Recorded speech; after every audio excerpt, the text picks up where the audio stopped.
So my job is to spend a lot of time online and notice human patterns of behavior. And I noticed a pattern in 2012. I noticed it. It existed before then. But in 2012, I noticed a pattern that I think is important, and I want to share with you because I think you'll agree with me by the end of the 5 minutes. In 2012, a nonprofit, Invisible Children, created a fantastic marketing plan.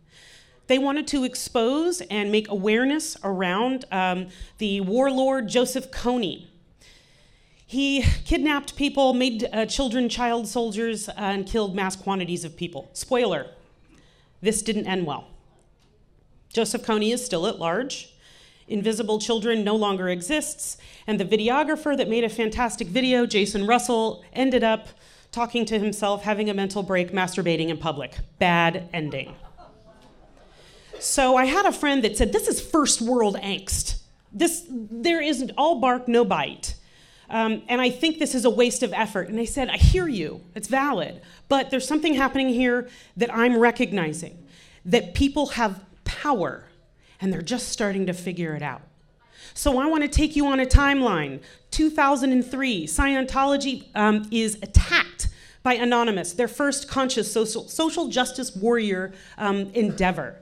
Then we move into 2012, a little bit further down the line, SOPA. It is all about content creators being able to shut down small websites that pirate their content. Wikipedia and Google protested on January 18th, 2012, and it didn't pass. John Oliver crashed a net neutrality petition site because so many people demanded that net neutrality was important. This is 2014. Now we have a whole new net neutrality fight. Now, I am willing to admit error. I'm willing to be wrong, and I was wrong about the ALS Ice Bucket Challenge. I thought it was silly. There's nothing silly about raising $115 million for a deadly disease. I thought it was a fad. I was wrong. But after decades of deaths and unfair treatment on the part of Black people from law enforcement, Black Lives Matter was born. We are picking up momentum.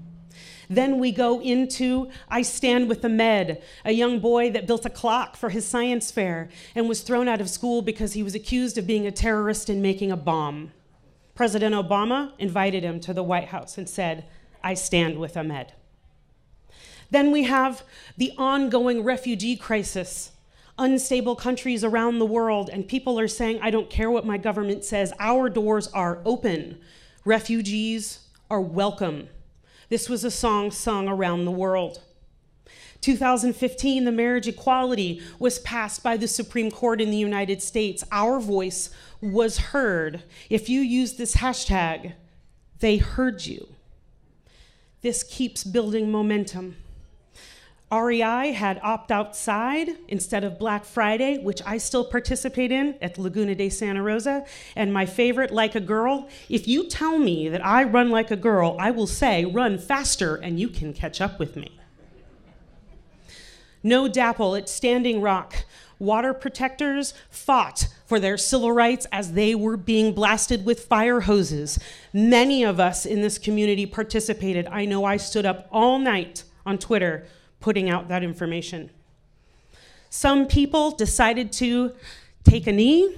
Colin Kaepernick expressed his freedom of expression, his freedom of speech, and this argument is still going today.